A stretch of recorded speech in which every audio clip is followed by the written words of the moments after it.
Let's see when this goes live. I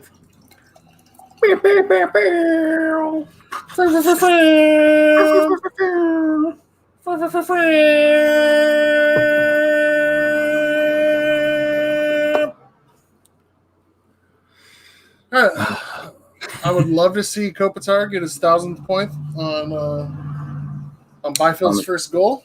That'd be awesome. It would be pretty sweet. It'd be poetic justice. Poetic justice. That's what we need, some poetic justice. Especially since Byfield got that point taken away. I don't know if it got taken away. It did. I saw it on Twitter, too. Really? Why didn't they give it to him? I don't know. They said so much for that first point from Byfield. It has been taken off the board. That's some bullshit. Yeah. We already know why. Yeah. Mm-hmm. That's why. Yeah. Keep him down. And that's why people always hating on him, dude. Keeping him down. Oh, man. Oh, man. Fantastic. That's pretty good. That's all right. Oh, okay. Not as good as that. Not as good as that baked I had last week. Ooh, yeah, that was good. It was very good. Dude, baked was fucking delicious, bro. I agree. It was some next level shit, dude. There we go. Fiala drags it into the zone. Cuts it to the middle. Zuccarello, Fiala scores! What a win for the Wild!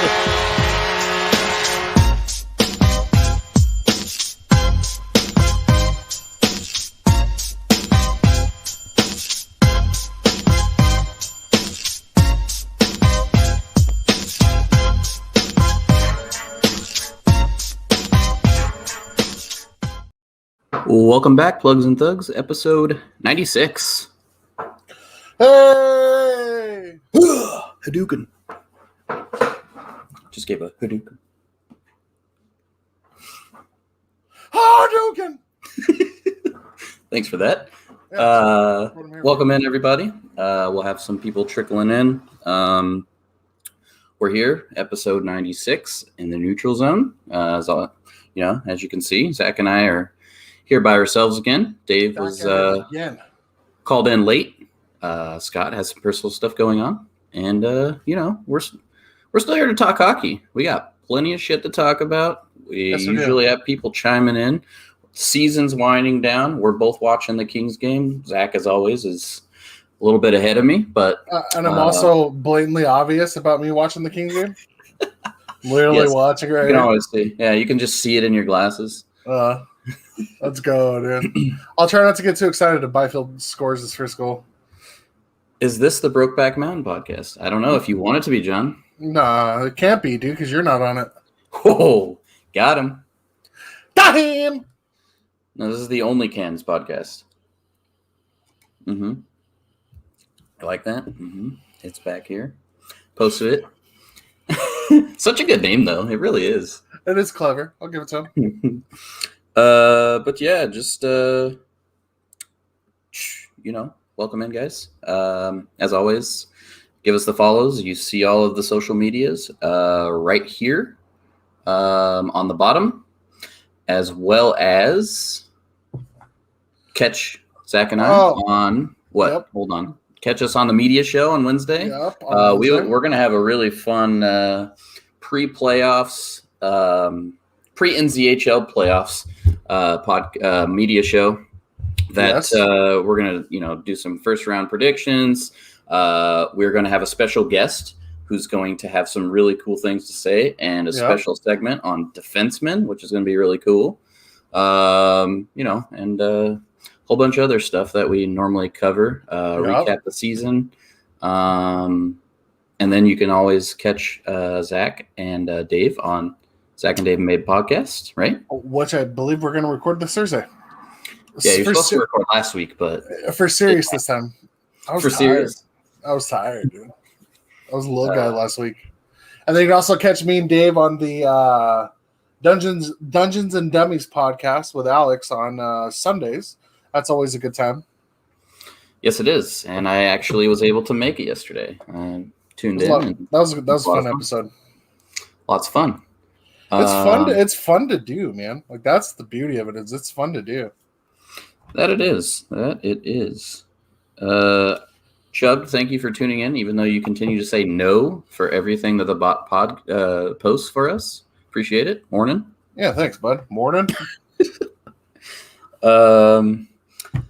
Hopefully Oswald joins us. We'll be talking some Kings. But yeah, you want to jump right into it? We got a shit ton to discuss. Yeah, we do.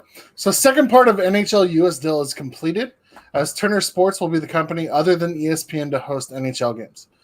So it's a 7-year commitment to match ESPN. ESPN and Turner will split the Stanley Cup playoffs.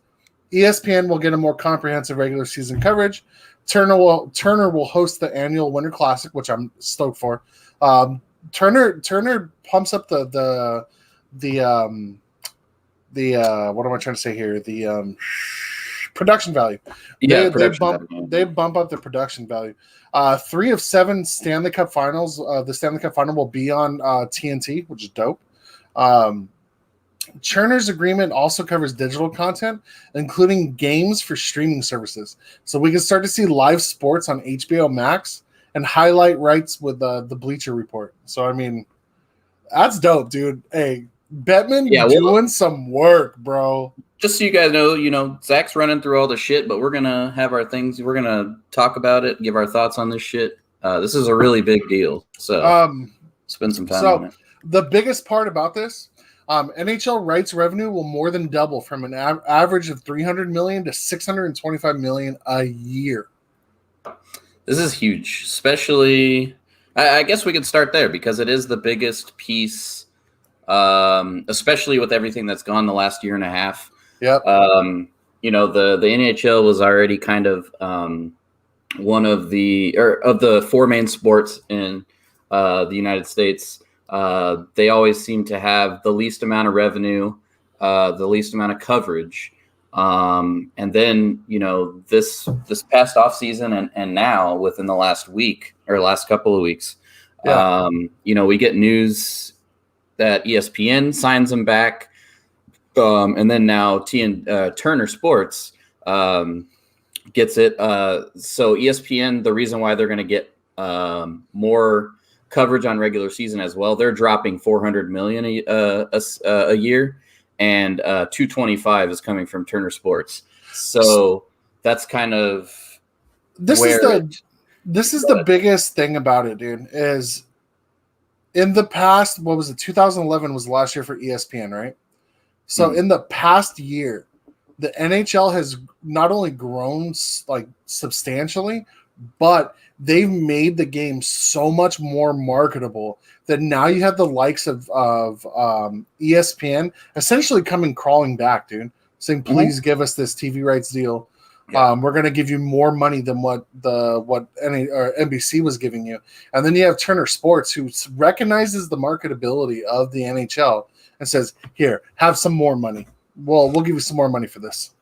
Yeah, I mean, it's really significant, especially since, the thing that's been brought up a lot over the last year and a half. We said major sports. Yeah, that's NBA, NFL, MLB, and NHL. That's 4. Yeah. Don't get me wrong. I think soccer is an amazing sport. Huge. It's the biggest in the world. But we're talking about in the U.S. Soccer doesn't get its due. I'll agree with you, but I just don't think it's a major sport. No. But yeah, I mean, that's the thing. We've talked over the last year and a half. The biggest piece was the flat cap now. We've had the cap being affected, enormously by the coronavirus, the shutdown, everything that's gone on, the shortened season, no fans, all of that contributed. And obviously, it's going to take, probably a season. We're not going to see a lot of that happening right away. But I actually think a lot of it's going to, because these deals go into effect for the 21-22 season. Because at the end of this season, that's when NBC's rights expire. So we're going to see pretty quick. I mean, it probably won't affect the cap much this off season because, it's just too close. But come next season, we might start to see it. pick back up again. Obviously, everything's leveling out, socially around the world with being able to go back to sporting events. Europe's not, dude. Europe is not. Okay. The U.S. is. Okay. The besides, U.S. is getting better. Besides, like Michigan and Oregon. Yeah. And who even knows about Florida because they're not reporting their numbers. Yeah. I mean, that was said very, lightly, but at the same time, I mean, it's trending in the right direction, or certain states are just getting fed up with it. Like you said, Florida, and just not reporting it, just moving on with life. So things are returning to a little bit more of normalcy. I think and then you add in the fact that you're going to get all of these revenue numbers pumped right into the pockets of the NHL and the teams, and being able to. Your audio cut out. I think the biggest part about this these deals, right, and the revenue that's coming in, is that everyone who was bitching and worried about ads going on jerseys, with the revenue going up in the NHL like this, and the plus, I mean, we'll talk about it next, but also the revenue coming from an expansion team, I don't think we have to worry so much about ads going on jerseys the way people thought they would, like feared. In the vein of like Europe, you know what I mean? I don't think it's going to end up like that at all. No, I don't either, but I still do think that we will still see those ads on jerseys, but it's kind of what we talked about a while back, what we think was going to be the case anyways. It's going to be like the NBA or the MLB, where it's just a little patch, little McDonald's sign. Yeah, a little sign, whatever, whoever it is sponsoring the team. But at the same time, we talked about how great that's going to be for revenue. Like, even though this pumps some money into the NHL for, the next 7 years, you still want to grow that, because you still want that revenue to get bigger, so you can still continue to get bigger and push into marketability and be able to do other things. Like you said, it's moving in the right direction, but I think especially here in the United States, it does need to, and I think this time I wholeheartedly believe, and maybe some of it's just hoping, that ESPN doesn't blow this. Because I think that it could be a huge step for the NHL as long as ESPN holds up their end of the bargain and doesn't blow it. If they put production value into it like they do for the other sports, I think it's going to be again a huge step in the right direction. The NHL's done what it has been able to do over the last several years. Just like teams being able to grow it, like, the Southern California teams being able to grow hockey here in California. That's all come down. But now when you get a company like ESPN, that's a worldwide company, not blowing it will be tremendous for the whole sport. Just growing it, just exploding it, really. It could. Of course. What I'm looking forward to the most is around the time when the Winter Classic is, obviously New Year's Day and whatnot. That's my favorite time of the year on TNT now, dude, because I have Christmas Story on Christmas Eve and Christmas Day. And then a couple days later, we have the Winter Classic, dude. It's just perfect, bro. Yeah, it's great. I think they divided this up very well. It's going to be really cool. I hope that, again, I don't see any reason. Again, we talked about when we discussed the actual ESPN deal. When you pump money into something like that, you're going to do whatever you can to make that, to get a return on investment. So I don't think they're going to take the cheap route on it or anything like that. But if TNT does, like you said, mention how well they do the NBA, you can't just do a replication of that. Do something that's more centered around, and it, that really drives something and some personality at the NHL. You don't have to complete copy of Inside the NBA or whatever. You don't need to do that, but you need to put some thought into it, and you need to make sure that you have that kind of creativity and fun and entertainment around it, because that's only going to help their investment, because that's going to be huge. And it will be big for Turner Sports, and it'll be big for the NHL again. I mean, agreed. it's not like $225 million a year just because ESPN put up 400. It doesn't mean that it's like, oh yeah, that's just a drop in the bucket. It's fine. I'm not going to put any creativity into it. That's still a significant portion of money. I was going to say something, but I completely forgot now. Oh, the other big thing too is no, you go first. I was going to say what's huge is the game streaming on HBO Max. I was about to say the same thing. Because at this point, the only way that you can stream NHL games is either if you have the like Bally Sports app or Fox Sports West app on your phone, or if you have an NHL Center Ice package or something along the lines of that. Now with it streaming on HBO, I personally have HBO Max. It's awesome. Fucking love it. Now that you're going to see some games streamed on there, it's going to open up the audience even more, bro. Even more. Huge. People that didn't have access to hockey before, be it because, they didn't have Bally or they didn't have, the NHL Center Ice, but they do have like HBO Max for whatever reason. Boom, dude. Now people are going to be able to see games on there. It's huge, dude. It's fucking huge. Yeah, I mean, and then you said spreading the game. I mean, it's even more than that. It's the younger crowd. I mean, one thing. There's two parts to my addition to that. One is just the sheer fact of convenience and doing everything is going towards streaming, anyways.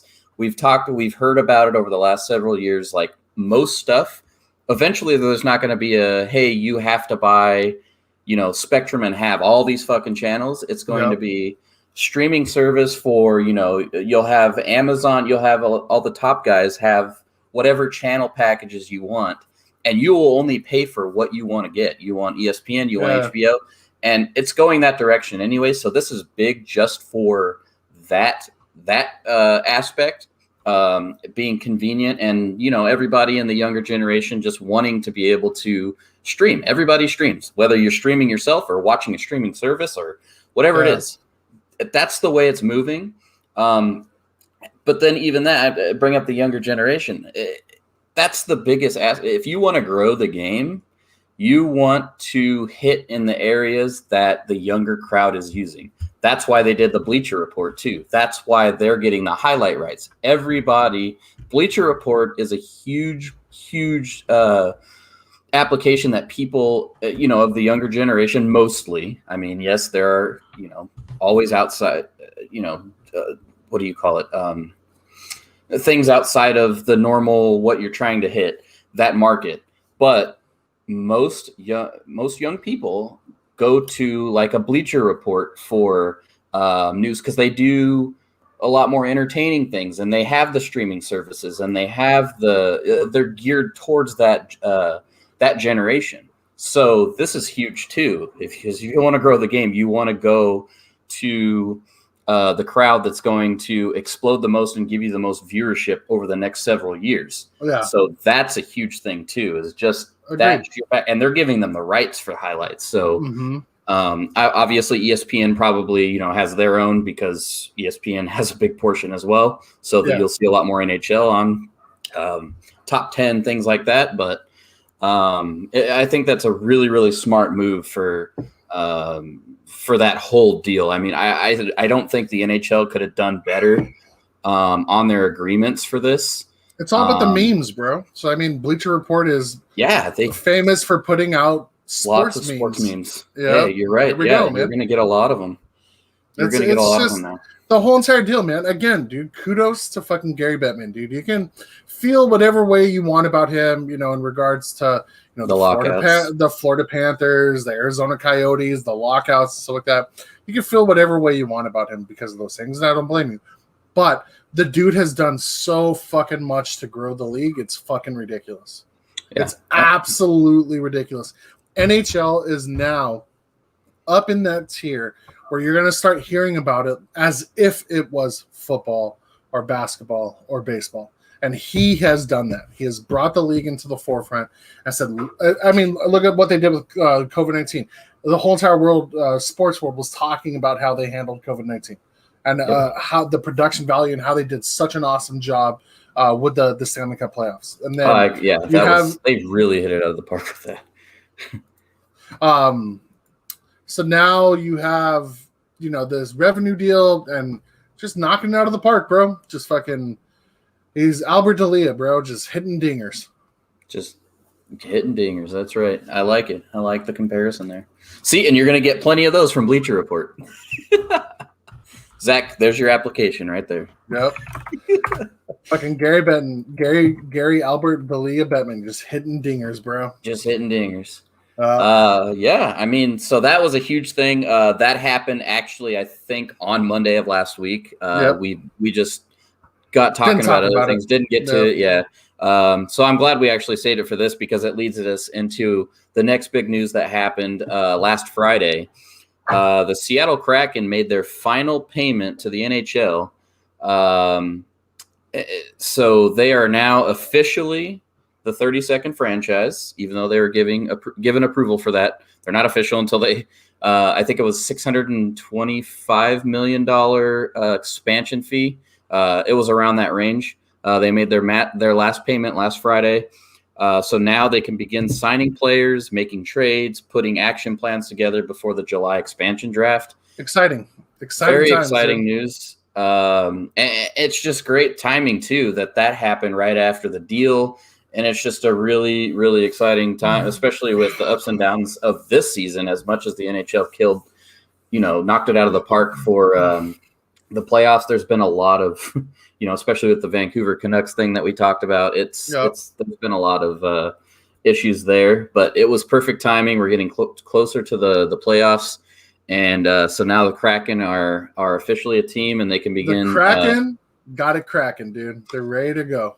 That they did. What's funny is I was reading an article, and that's the last line in the article I read was they were just trying to make like that joke. They were like, as most people say, or don't, let's get it cracking. I was like, Jesus, that's so bad. That's when you have like a middle-aged white man trying to fucking make jokes like that, bro. It doesn't. Mm-hmm. Well, I guess I am technically middle-aged, so. I don't know. Just made the joke, so. But I mean, I killed it. I killed that. You did. You knocked that one out of the park. You did. Yeah. You're fantastic, and you're dad, so dad joke. It's fine. Call me Albert D'Elia, dude, because I'm just fucking hitting dingers, dude, left and right. My name's Albert D'Elia, and I hit dingers.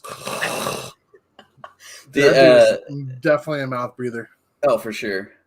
The other big thing of this too is I found it interesting. There was an article that was on NHL.com that talked about the extensive research that the team of Seattle is doing because they don't want to just do say what you will about Vegas and what happens at, if you've been to any of their games or seen it. Is it cheesy? Some of it, sure. It's Las Vegas. It literally encapsulates Las Vegas. So what is Seattle going to do? Have a fucking grunge band? No. I pray to God they don't. So this is what they said. They want to basically do kind of what Vegas did in hitting it out of the park for, making sure that, the people that are visiting and coming, they kind of get the stereotypical Seattle vibe. But also the biggest thing they're trying to do is do a lot of research around the city. They've been diving into the minds of some of the season ticket holders that already have, purchased, going around the city, doing everything they can to learn how the locals are. Because that's the biggest thing that they said is although they want to encapsulate some of that so that people come, because people are going to come there just to watch a game and things like that, because it's going to be, just like when you go anywhere else. Hey, let's go catch a game. You want those visitors to feel that stereotypical vibe as well. But the locals are what need to be comfortable and be there and say, wow, when they close their eyes, okay, this is why. Or this is Seattle hockey. This is totally Seattle. This is Seattle. I feel Nirvana, at home. This is great. It's going to be fucking Nirvana playing. They're going to pass out shotguns.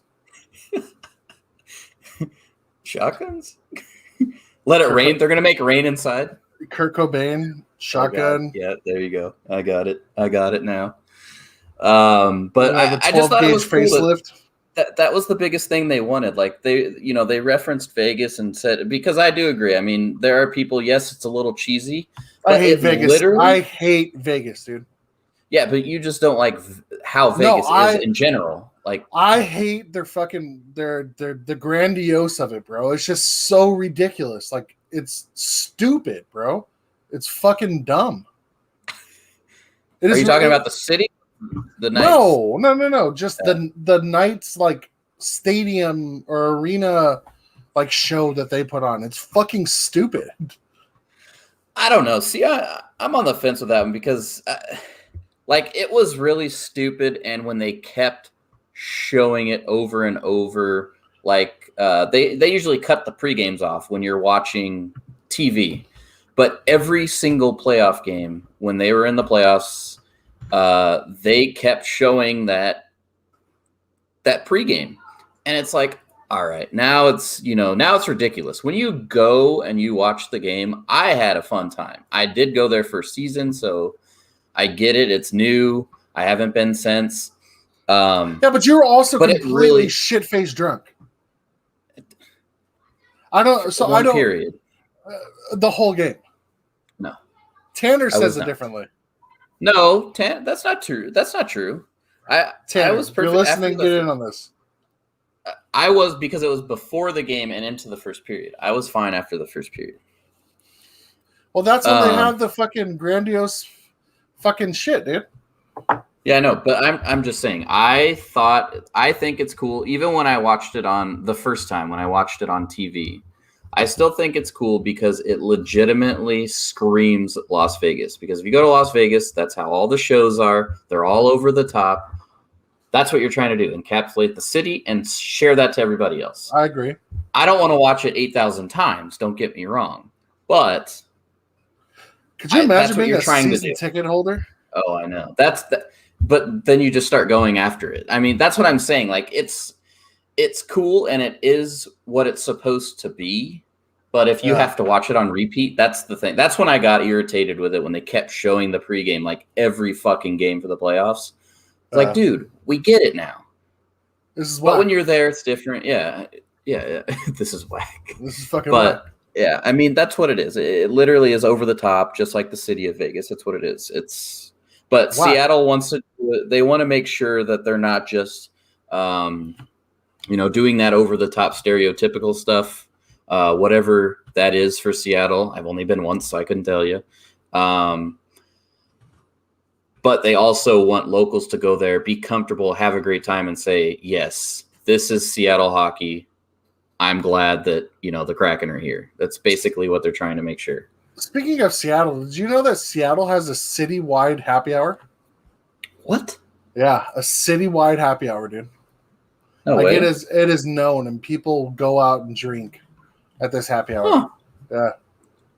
That's interesting, huh? Pretty cool. That's pretty sick. I'm totally down with Seattle, though, dude. I am too. I like it. I love it. I love the idea of it. I think it's going to be fucking awesome. I think it's just it's a great place to have a hockey team. I really think they're going to get it right too, because I already told you right when they were looking at their sponsors, if they do not have the fucking Kraken Spice Rum as their sponsor, they really failed. Yep. So good thing they locked that in. So I think they're going to make the right decisions. But we'll see. I'm excited. We're only a couple of months away from the expansion draft, which is in July, the middle of July. So it's going to be fun. These next couple of months are going to be really loaded with, I know we started to speculate some already, but as we inch closer and closer to the off season, a lot more is going to become available, a lot more information, a lot more rumors, not just ones that we create or think of up on our own. So it's going to be really fun and, excited that it's now official. Seattle is the 32nd franchise. Let's go. I love it. I'm excited. So am I. So do we want to move over to Panthers Weekly? Hold on one second. See. Yep. Might as well ask, right? Yeah, we can go to Panthers Weekly. Why not? All right. So, as always, we kind of have our unofficial Panthers Weekly because G always tunes in. he sent us a lot of stuff actually over the last week. So I wanted to make sure I touched on it. That it was pretty funny because, we talked about his hatred for Keith Yandel. So apparently there's actually a group of people now that have put out a petition to the Florida Panthers to bench Keith Yandel on his Ironman streak. Jesus, that's fucked up, bro. That's fucked up. I mean, yeah, I don't get it. I don't understand. Like, I understand the fact is he was an offensive type defenseman, and he just doesn't have it as much as he used to anymore. So I get it, but I don't know how much of a liability is. But according to the numbers, it's pretty bad. I know G keeps sending them over. His 5-on-5 we're not numbers looking at really them. bad.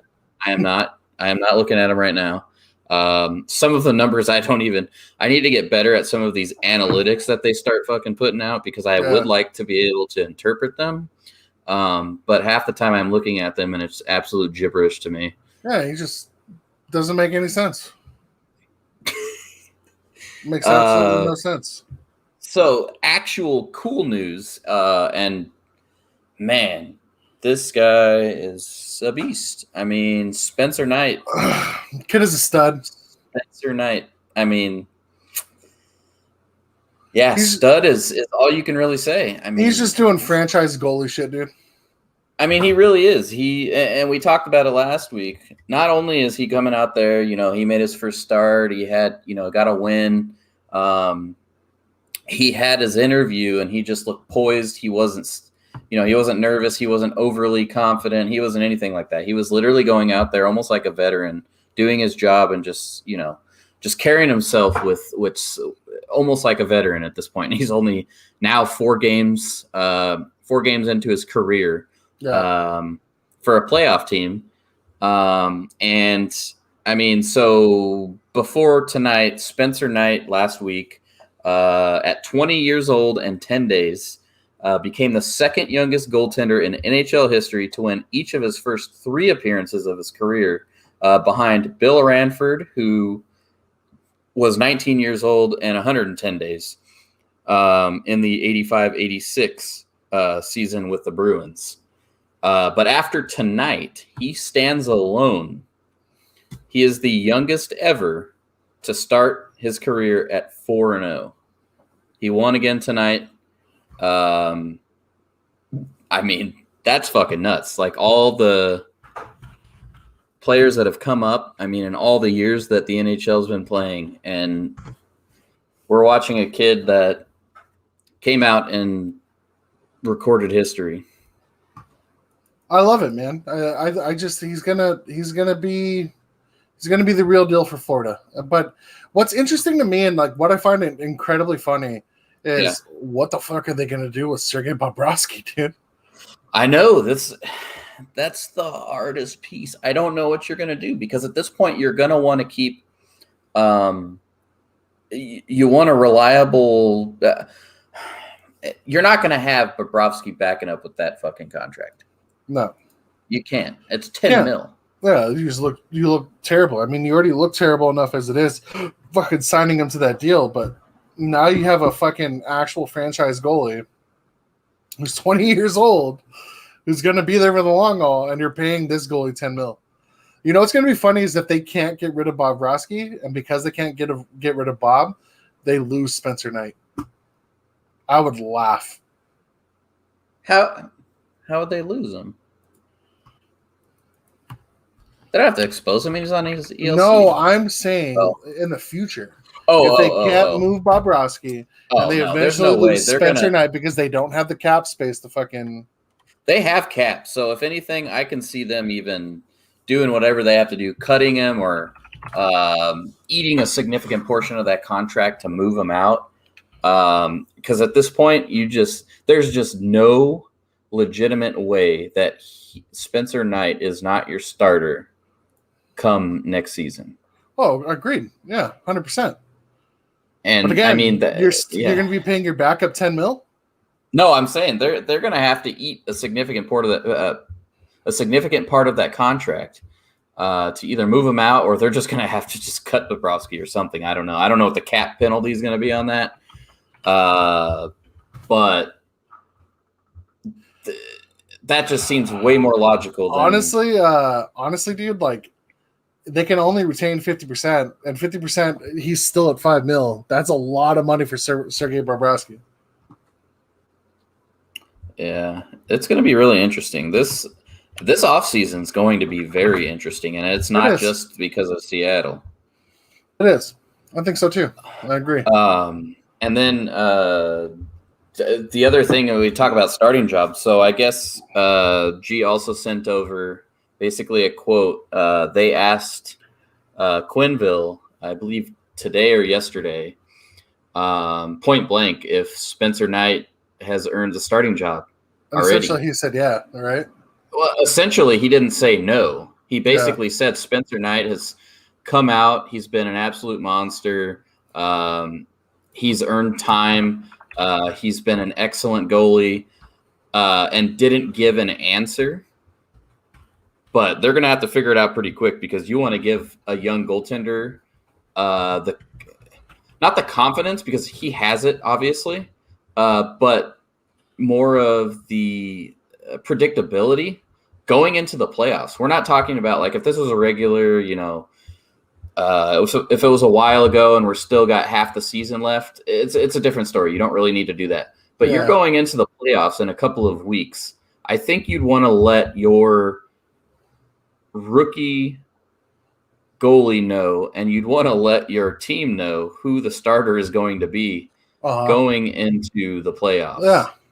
It's more of I just think it's really important that happens. So we'll see how this goes. I mean, he's 4-0. He looks absolutely impressive. And I'm really excited. I hope he keeps it up, because it would be really awesome to see a goaltender of that level stick around and do it for such a long time. To me, it's the Carter Hart's like scenario, bro, where like people haven't really played against him at all. So since they haven't played against him at all, they it's hard for them to read him, versus like goaltenders that have been in the league for a while. There's a playbook out there on them and stuff. So I mean, we'll see what happens once he starts playing these teams more and more. I'm interested to see what happens, but I think he has the starting job already. And I mean, to piggyback off that, I do want to touch on Carter Hart, because I also think just as much as what you said is fair, because when a new goalie comes in, they don't really have a book on him. And if they're a really good, prospect, they're going to play well. Yeah. I do also think it's kind of unfair for the way that, Carter Hart's being almost in some places or by some people basically discounted now, like he's an absolute trash can. No, that's not true. I think it's more of, if you want to call it a sophomore slump, I think that's kind of what it is. He's seeing the same teams over and over and over. At the beginning of the season, or at the middle of the season, they had some issues and weren't very happy with the defensive play. And then he hasn't really kind of been able to recapture his, kind of the elite status that he almost, I don't want to say established, but people were seeing how great of a goaltender he was when he came onto the scene. Yeah. And I still think he has that ability. I think there's a lot that has gone into the last year and a half that could be affecting that. But again, it goes back to the bullshit that we've had to deal with for the last couple of months about people writing off Byfield for no particular reason too early. It's just people want consistent early success immediately for everybody, and that's what people just now base success off of, and just think that's that you're going to get somebody. I mean, I don't even want to say somebody like LeBron James, because there's still people that bitch about the way that he is or has off games and things. And you're talking about elite athletes that end up having there's slow spells that everybody has. Just because you're an elite player. I mean, even Connor McDavid, as fantastic of a player he is, he's gone, certain stretches where he hasn't been as great as, he's seen. Yeah. He's had some injuries. I mean, it happens. And there's been a lot of different things. I'm not comparing Carter Hart to McDavid. I'm just saying that as an athlete, when you're playing against other professionals, shit happens. Yep. It's how you rebound. And I think that's going to be important. Shit, I mean, we may come out next season and you're going to see the Carter Hart that everybody else, expected to see after he burst onto the scene. It's definitely possible. It's still early in his career. He's still a young guy. Early in his career, he just basically, took over that starting job last season full time.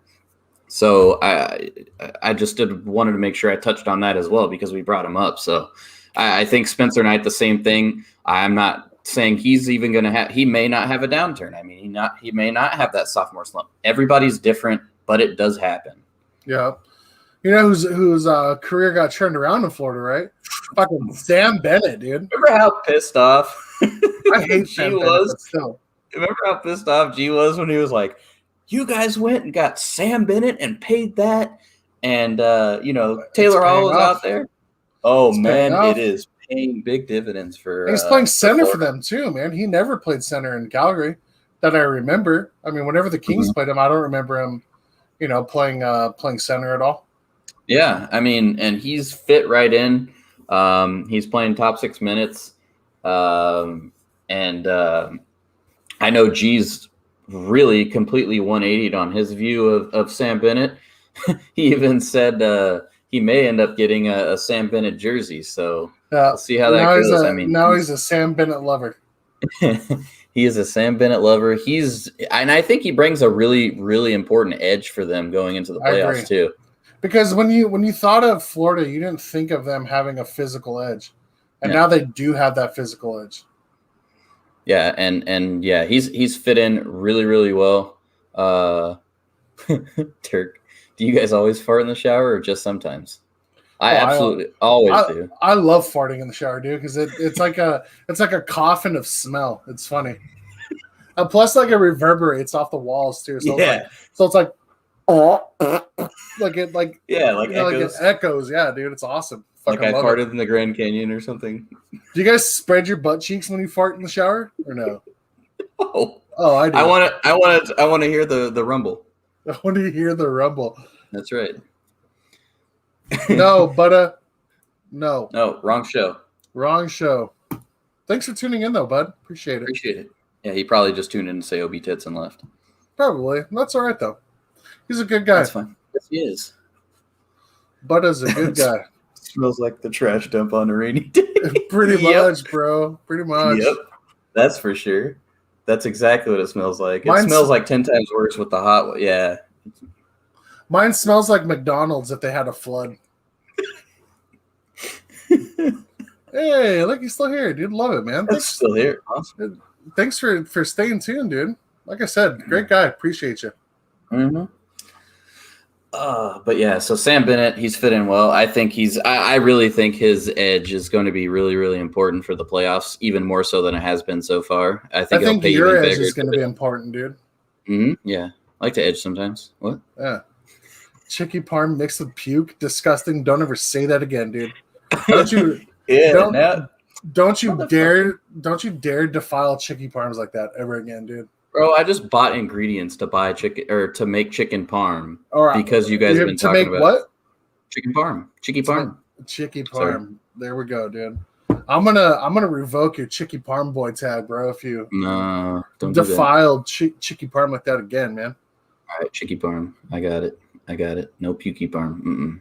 Not happening. Nope, no pukey parm. Yeah, so I did. I did get ingredients at the store so I can make some chicky parm this week. Dude, chicky parm is life, bro. Like people don't understand. Dude, like when you get, I mean, don't get me wrong, man. Like I'm sure.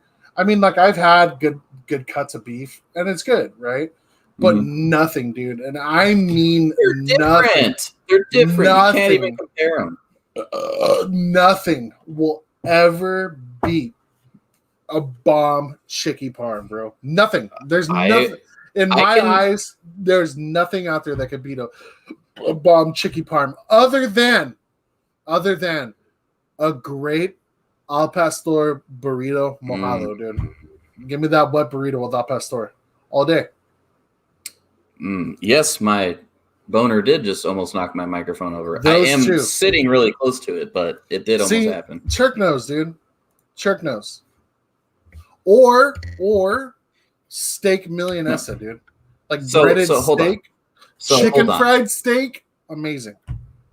So this is my point, and this is why I disagree. Because one, I don't compare chicken, Parmesan, and steak. You should. Completely different spectrums. You should. No chance. No, you should. I would compare chicken parm. We're talking about taste here. I'm talking about you can compare chicken parm to another chicken dish. No. It's elite. No. Chicken parm is one of my favorite dishes. No. I'm gonna tell you why. I just can't compare. We're talking on the taste scale right now, brother. We're talking about taste. Well, taste. And anything that has melted cheese all over it is going to get my vote. Chicken parm will always taste better. Oh, yeah, because it's fucking loaded with sauce and melted ass cheese. No, I mean, have you ever had chicken parm where you get to taste the breading and shit like that? Amazing. Well, yeah, of course. I know how to make good chicken parm. Dude, there we go. See? Chicken parm doesn't compare to other chicken dishes. Different. Exactly, because it's elite. But chicken parm greater than beef dishes. Besides chicken fried steak, my guy. Hold on. How do I sound like a hater? Chicken parm is probably my favorite dish. Nah, you don't like it, dude. What? Fuck you. You don't ever say that again. Chicken parm is my favorite. I get that anytime I go to a Italian restaurant. I make it myself. I make elite chicken parm. I don't know, man. I think you just want to be a chicken parm boy. Fuck off. I am. It's my favorite. I love how me, Turk, and Dave had a fucking just hours-long conversation about chicken parm, dude. Yeah, I was really mad you guys didn't. I only wasn't involved in that conversation because nobody felt that it was important that one enough that he to tag had me. Looked amazing. Nobody felt that I was important enough to be tagged in this discussion of delectable dishes, and it's my favorite thing to discuss. Oh my god! Oh my god! Fuck you! Are you? You're out. Are you serious right now, dude? I only put. You like Kraft singles on your chicken parm? I don't like Kraft singles on anything. Oh my god, dude! You eat Kraft singles on your chicken parm? What is that? The shit out of you, sir. I'm gonna make Tanner make you a really, really bad fucking Instagram video. So we got some discussions about the playoff pictures. We do. Carolina, Florida, and Tampa Bay all clinched spots in the Central. Good for them. Carolina obviously clinching. Last week we only had people in the West that had clinched any spots. So it's a big update. The shittier division, but I mean Carolina obvious, Florida. I didn't expect them to be in the playoffs, but it's obvious now. Tampa Bay, obvious. Just waiting on that fourth spot to clinch. Don't know exactly who's in the running for it right now. Let me see. Dallas, Nashville, basically. Remember we talked about how we thought, Sagan is coming back tonight. Predators Stars are 4 points behind. Yes, but Sagan came back tonight. How many games left do they have? Probably around 10. About 10 games left? Yeah. Okay. I like the Stars' chance. Really do. I do too. I don't know what they do if they have some head-to-head games coming up. Guess we'll have to find out. But I do. I think the Stars pull it off. Sagan came back tonight. That's the last spot up for grabs. In the North Division, only Toronto's clinched. They're well above the rest of them. I mean, they haven't technically clinched the 1 seed in the North, but they will. All the other teams, I think, are still eligible to be in those top 4. Again, we talked about it last week. Montreal is really, really close of shutting off everybody else. So that way those top 4 spots would be completely solidified in the North. But nothing official yet.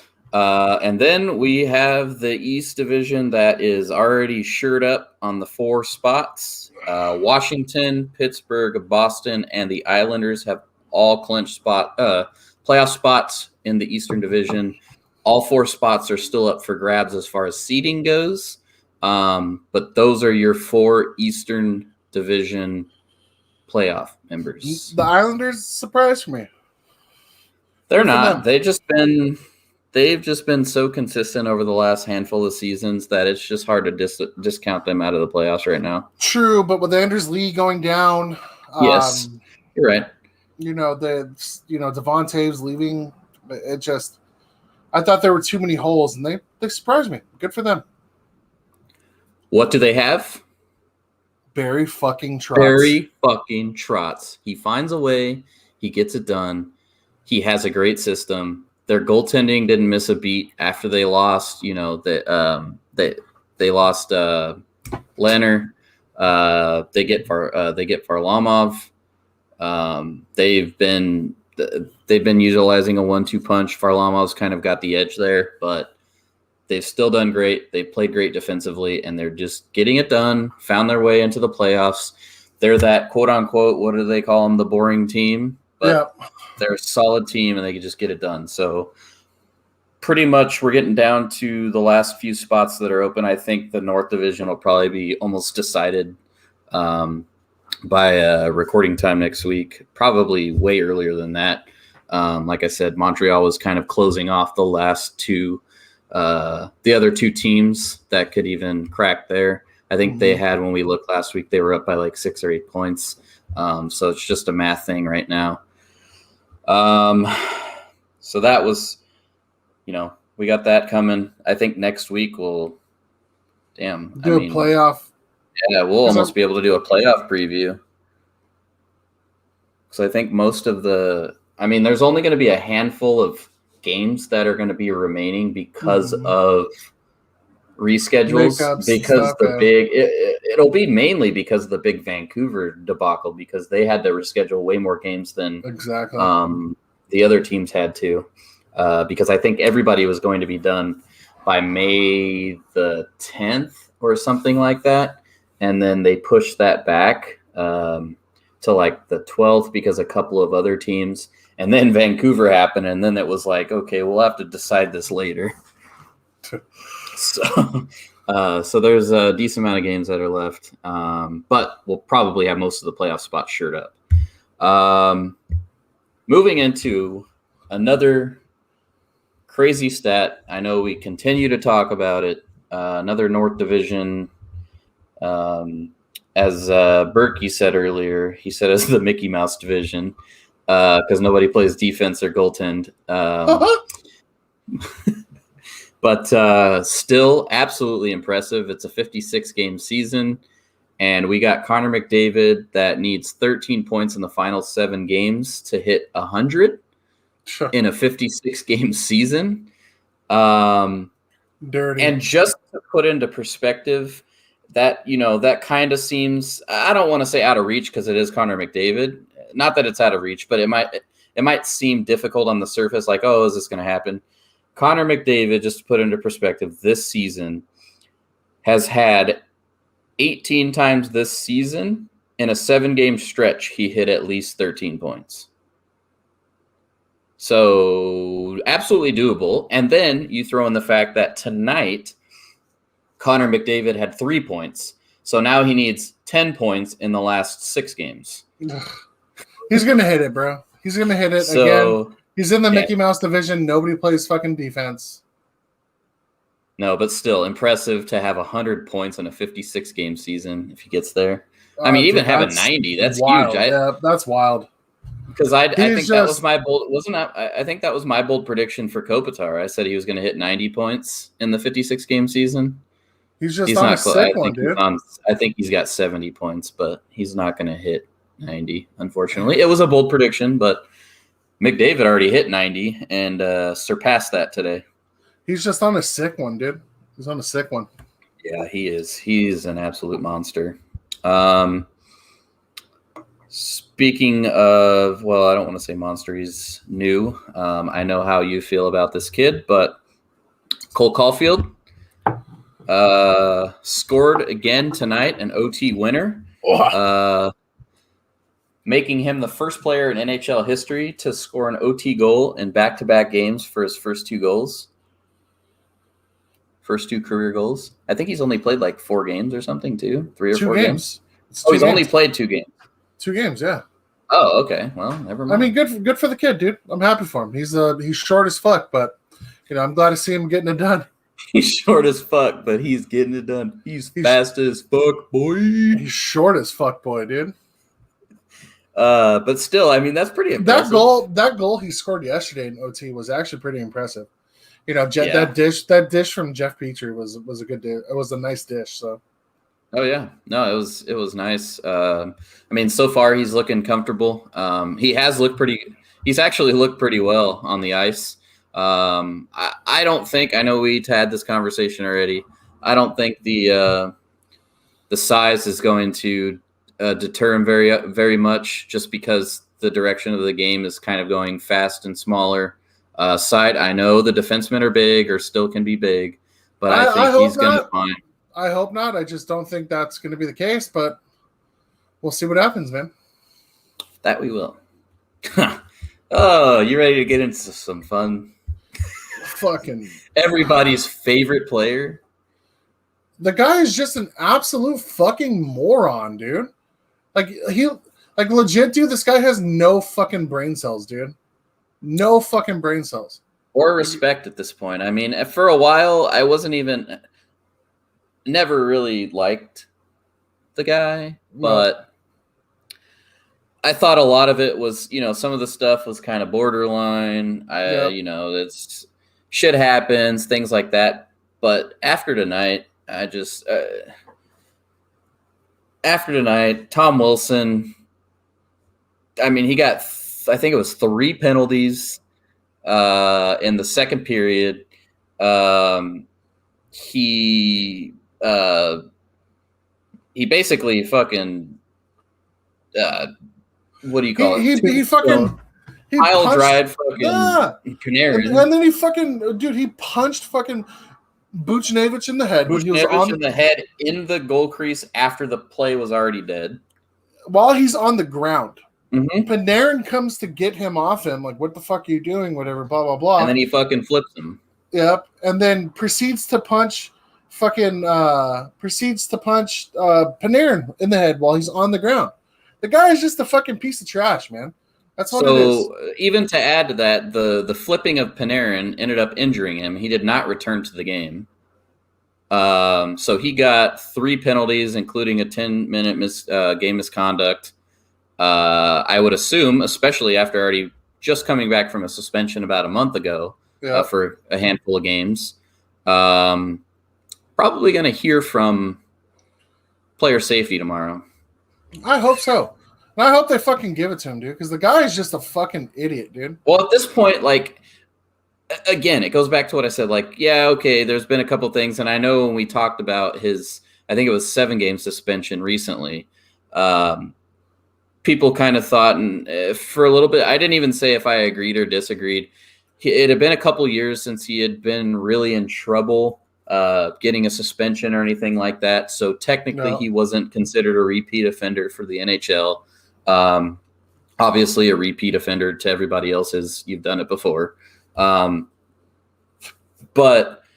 now, obviously, you haven't learned any lesson whatsoever. You literally just got a suspension for 7 games for something borderline, and then you go do something this absolutely moronic right before the playoffs. And, I mean, for what? Like, legitimately, at this point, you're just doing exactly what you said, just being a complete asshole. You have no respect for the game. At this point, you just don't give a shit. You're just doing whatever you feel like, and you think you're just going to do whatever you want on the ice and then play innocent or whatever you want to call it. When the hammer comes down to you. But I don't have any sympathy for him anymore. I mean, I don't either. Guys is just an absolute idiot. It's getting absolutely ridiculous. He obviously hasn't learned any kind of lesson. They need to come down with something pretty hard, especially with the playoffs around the corner. At this point, you need to have something that affects that, because You can't have this. You just can't have one, just these calls happening anyways. And I understand most of the time that the result shouldn't factor in. But when it's happened so many times that he's injured somebody because of the stupidity he's doing, it's got to factor in at some point. He's a fucking idiot, okay? Just plain and simple. He's one of those kids that fucking didn't go to school at all. All he did was fucking focus on hockey, and it shows, bro. He just has the mental capacity of a fucking chimpanzee, dude. It's fucking ridiculous. Yeah, it's just not cool, and they need to do something really that really shows. Yeah, they need to do something egregious like he has. He's done enough egregious bullshit that they need to do something that reflects that for him. Fine, and you're not playing in these playoffs, bud. Sorry. We warned you and suspended you multiple times. Yeah, something's got to happen. It's just ridiculous. It happened tonight. If you haven't seen the video, go check it out. I mean, if you type in Tom Wilson, it's going to pop up. All you're going to see is highlights of him being an idiot anyways. You'll just see the most recent one. Not cool. Injured Panarin. And, I mean, again, even if he didn't injure Panarin, it was still completely egregious and should not have taken place. Something's got to give. Something's got to give. So, moving on. After that bullshit, we'll move on to, the favorite section. Our favorite section. Yes. Our favorite section. Correct. Motherfucking Quentin Byfield made his NHL debut. Looked amazing in his NHL debut. Had a team high 4 shots on goal. Dude, if John Gibson didn't stand on his head, he probably would have at least potted 2 goals, dude. Gibson stood on his fucking Especially head. That one to tie it. Yeah. Gibson made an absolute beautiful save. And then fucking he missed it. Yeah. I mean, yeah, that's the thing. I mean, before we even move on to the rest of his games that week, his debut, I mean, I watched intently. I mean, so did obviously the broadcast. It's his debut. You're looking at him. He did not look uncomfortable one bit at any point during that game. He was skating like an absolute monster. He was using his body. His vision is that pass he tried to send backwards from the corner boards. To Moore. Yeah, and that almost went in. I mean, he looked back once and just threw that thing in. Knew where he was. Yep, knew where he was. He doesn't look out of place playing in NHL games. He does not. He does not. That's what happens when you let him get professional experience first. He looks like an 18-year-old out there. He needs to put some weight on. I will say that. I hope in this offseason he puts on 10 to 15 pounds of just straight muscle, comes back and is an absolute monster. But he doesn't look out of place. No. He is. I feel like he's snake bitten. He had a good chance tonight, ringing off the crossbar. He also had an assist that was taken away. Yeah. So he did not get his. They first may point. give it back to him. Who knows? No, they've done stat corrections afterwards too. Yeah. So we'll see. So who knows? They might give it to him. I just think the bust talk is just bullshit, dude. I think it's stupid, man. And the reason being, Lafreniere in his first couple of games looked out of place. Like he didn't look like he knew what was going on out on the ice. Quentin Byfield looks like he knows what's going on out there, and he can contribute. And I think if you pair him with the right forward talent, I think he's going to be able to do damage. He's playing with Trevor Moore and Andreas Athanasiou. It's a fast fucking line. Trevor Moore had a fucking beautiful goal tonight off of Quentin Byfield's face-off. And then there was another play where Quentin Byfield, I think it was a 2-on-2, Byfield and Moore coming into the zone. Byfield made a beautiful pass under a sliding defender, got it to Moore. Moore took it and tried to twist back or cut back and wrap it back to him, and that just got broken up by a defender. But they're building chemistry already. Trevor Moore is a fucking monster, man. The kid is going to be in LA for the rest of his career because he's just so good, dude. And he's just getting better and better and better. skates fast. He's great on the forecheck. He's great defensively. But I think Byfield and Moore together is a great pairing because Moore is so defensively responsible that it allows Byfield to open up his creative offensive game a lot more. Yeah, I mean, that's the thing, too, is I couldn't agree more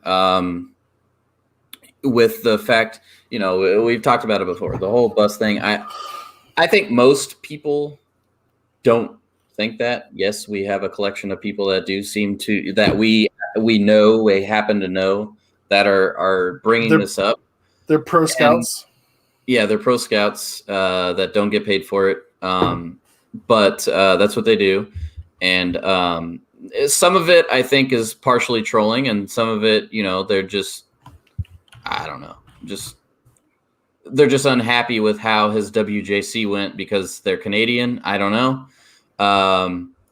But at the same time, it's like, one, it's too early. You can't say those things. And like you said, it's not always, yes, the points, you like to see it, but they don't always come right away. Again, you have to look at things with these young players that aren't always on the scoreboard. You have to look at things there's certain players that come in and even have a couple of goals, but when you watch them on the ice, they don't look like they belong. They just happen to be in the right spot at the right time or have a really nice shot or something like that. It happens both ways. But Byfield, like you said, so far, I don't want to say snake bitten because it's only been a couple of games, but it's, he's been very unlucky because he looks and has made some very impressive plays that should have resulted in a point of some sort, whether it be a goal or an assist. Yep. So they'll come. If he continues to play like that down the stretch, he will get a point before the end of the season. And even if if it doesn't come before the end of the season, it's still not an unsuccessful trial run that they did with him. I think it's going to be important for his off-season workout and how he goes into that off-season. Yep. Even if he doesn't get a point, it's going to be, the coaches and the organization are looking at it the way that, some of the very biased and not professional scouts that we deal with are looking at. The organization knows what they're looking to get and what they know they're going to get from him. And when you go into an off season, he's going to have a full, probably regular off season at this point, the direction that everything's going. And he's going to get to work with Kopitar in a much more intimate setting. Yeah, I don't think he goes back to Canada. I think he stays here. I don't either. He's going to stay, and he's going to put in the work to be on that opening night roster next season. I think if I read correctly, Byfield is actually staying in Kopitar's guest house. Oh, okay. I mean, that would make sense. I mean, why wouldn't you? Either Velarde or Byfield, one of them is staying in his guest house. Okay. And it would make more sense to have Byfield, dude. He's going to learn so much from Kopitar, dude. And Kopitar is just one of the on best and off the ice. That's one of the best two-way centers that the game has ever seen, dude. Yep, he is. And as far as an athlete too, living in LA, I mean Kopitar is the guy that you want. You had Kobe, you had Kobe, dude. Yeah, perfect. I mean, he's just superb. It's going to be great. I'm not worried about it. They can bitch and troll and whatever else they want to do, but I'm very happy with how he's looked. I am really excited for what's to come. Oh, I agree. Because, again, he doesn't look out of place, and we're talking about a guy that came in at the very end of the season to get in his handful of games and get some experience, and he looks comfortable. Yep, he doesn't look out of place at all. He's gonna be a tried and true NHLer next season, dude. Yes, he is. I feel it down in my plums. The other two games, I don't think he looked as good. But again, we played the fucking Ducks 3 games in a row. Yeah. The Ducks are a bigger, heavier team, so I mean it's kind of tough for him to get his first games against a team like that. Yeah. Just because they are a bigger, heavier team, and they've got nothing to lose. Yeah, except for games. Exactly. And let's be honest, they were taking some runs. Granted, that first game he played against the Ducks, he looked amazing. The second games, they kind of shut down his whole line. I mean, the Kings altogether were just shut down. You know what I mean? Yeah. Ducks had their way with them. But again, I mean, he played tonight against the Arizona Coyotes. Looked awesome out there. Should have had a goal and an assist. Yep. There was a couple plays that he made that were just next level. The vision that he has for the game is just next level shit, dude. This is true. Jonathan Quick got injured. I think it was on that play that Clayton Keller went flying into him because of Toby Bjornfoot. He didn't come out for the third. So we'll see where that goes. Next topic, and stream come play sixes. Yes, we will come play sixes. Body injury. Okay. Interesting. Wow. All right. Well, hopefully he's okay. I agree. And then go ahead. These notes are a little old. Yeah. Kopitar notched his 999th point tonight. Tonight. Yes, they're not that old. Dude, I would. My dick would get fucking extremely hard if Kopitar gets his 1,000th career point on Byfield's first career point. That would be pretty sick. That would be beautiful, dude. Just poetic justice, dude. Poetic justice. Yeah, I mean, it would be kind of difficult to do that. Power play. Yeah, that's true. I mean, Kempe looked awesome up on that. He top did. Line tonight. Did you see that? Didn't he throw the pass to Kopitar? He did. Yeah, that was a disgusting pass. Backhanded sauce. Yeah, backhanded sauce right on fucking Kopi's. Yep, right on his. Rang one off the post towards the end of the game. There, I mean, he looks a hell of a lot better on that line than I followed us. That's for damn sure. Yeah. I mean, Iafallo looked really, really good for a long time on that line, but maybe it's just, just change of pace and switching things up, trying some different shit. But yeah, 999. Hopefully he gets 1,000 next game. We were hoping he got it before the end of the game tonight, but it's coming. He's going to get that 1,000 point this season. Probably next game. Yeah, probably. He's had such a great year. It was a nice rebound. I don't want to say a rebound year. He played pretty well last year too. Yeah. It's just Kopi doing Kopi things, dude. He's just so consistent. I mean, he just gets it done. He is. His 200-foot game is consistent. And not only is he good in the offensive zone, but he's also good in the defensive zone all the time. All the time. Just doesn't miss. Doesn't miss. Doesn't take a playoff either. He does. It's great to watch. But we only have one thing left to do. This is true. Yes. What was your beer? Ooh, all right. So my beer is Only Cans. That is a nice little tribute to no, not to OnlyFans. I was going to say to Mr. Obi Fans over here, who just changed his gamer tag. Thanks to me. He was going to change it to something else, but Obi Fans was available and he did it, pulled the trigger. I mean, we say it all the time. I mean, in comments, it happens to come up now all the time. Obi going to follow Obi Fans. So he made it official. But yes, this Only Cans is kind of a play on words of the OnlyFans app. Let's see. It says Only Cans Hazy IPA gives your exclusive access to a seductive dry hopping display of premium Eldorado, Callista, and Galaxy hops.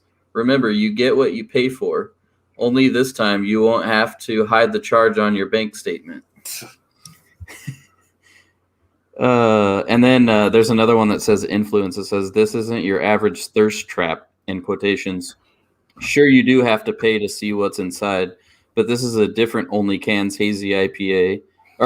But this is different. Only Cans Hazy IPA is an exclusive release in which every single drop out of the tank goes straight into these cans. No kegs, no growlers, only cans. Interesting. Such a cool. I mean, it's funny. I mean, it's from Barrel Brothers. They've made a lot of really good stuff. I had a couple of theirs last week. Is it a West Coast IPA? No, this is a hazy. It is a hazy. But it's actually again, it's one of the it's not overbearing. It's not overbearing. It's not all it's juicy or it's tastes like orange juice or anything like that. It has some actual like beer. It's more of one of the ones that's like a beer flavor. You could taste some of the hops. It's not too much. It's not where it just it's so thick and tastes like a non-flavored smoothie. Yeah. It's really good. I mean, I would drink it again. I'm not going to seek it out by any means. It's pretty basic hazy IPA, to be honest with you. I honestly, obviously got it because I thought the can was pretty funny. And I know Barrel Brothers make some good stuff. I've had a lot of their really good IPAs. That's really what I picked it up for, is more of the fanfare of the only cans. Marketing strategy here. But yeah, I mean, I would, I'd rate it pretty average. So it gets a nice little. All right, I'm waiting for my picture to come through. I'd probably say like a 6.5, 7. It's good. I would have it again. It's a gimmick. Yeah, that's what it is. It's just a normal hazy IPA that, whatever. Just give me a second. I'm waiting for my email to come in. Oh, you're good. Oh, an email. Yeah, it's a picture of my beer. Give me 1 second. I'll be right back. Oh, you're good. All right. All right. While we're waiting, yes, we are going to play Xbox after this. Tanner, you're still a bitch because you never tune in, except for the very beginning and the very end because you're a trash can, like your team. Let's see. Oh, geez, Life sent me a TikTok, so I have to watch that after because it's probably weird. But yeah, so I mean,